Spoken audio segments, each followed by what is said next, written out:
temps du Liban. First, I wish to thank you, Mr. President, for organizing today's debate and honoring us with your presence. Allow me to welcome also their excellencies, the President of Nigeria, Deputy President of South Africa, and the Minister of Foreign Affairs of France.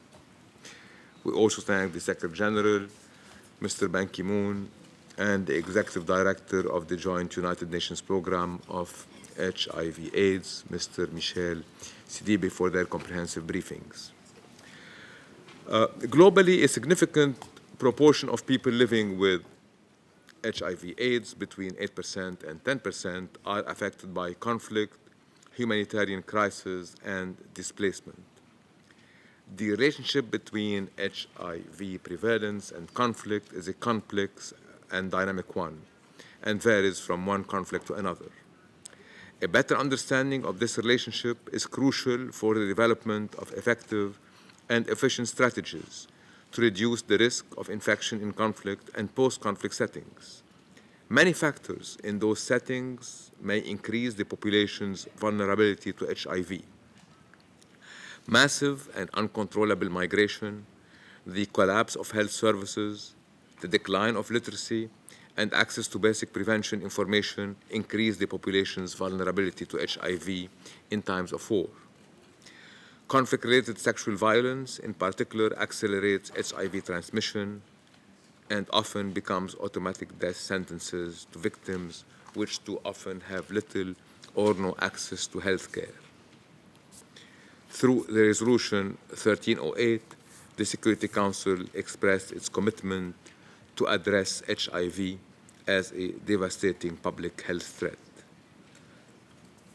Other milestone resolutions followed on sexual violence, protection of civilians, and other cross-cutting issues, further enhancing our collective response to this epidemic in the context of conflicts. However, 10 years from 1308, many challenges persist. Allow me, Mr. President, to make a few quick comments in this regard. One, in order to more fully understand the complex factors that impact on the HIV/AIDS in conflicts, more data needs to be compiled within the UN system, and programmatic experiences and best practices need to be shared to help guide policy decisions, advocacy, and programming in conflict and post-conflict societies. Close coordination with local and national AIDS initiatives is essential so as to avoid duplication of efforts. Two, it's essential to mainstream HIV/AIDS prevention and care policies in conflict prevention, peacekeeping operations, and humanitarian responses to conflicts. Peacekeepers can play a decisive role as advocates for awareness and prevention of HIV transmission and need to be adequately equipped, trained, and mandated to fulfill this goal. Their practices should be aligned with the ultimate goal of a universal standard for HIV and AIDS prevention, treatment, and care. Three, the international community should maintain a sustained attention in conflict societies with high HIV prevalence. Even beyond the peacekeeping mission's lifespan, post-conflict transitions in particular are a period of heightened vulnerability to HIV transmission.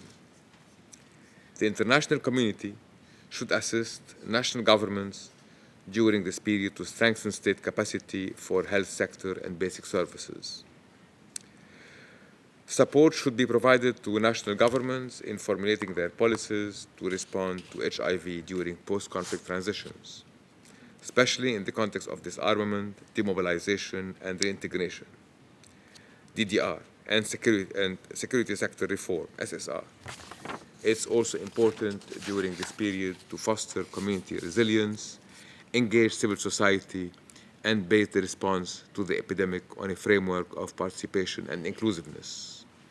Finally, Mr. President, the illness and lives of ordinary individuals should be at the center of our attention in our endeavors to respond to HIV/AIDS in conflicts. No efforts should be spared to to preserve their human life and dignity. Thank you, Mr. President.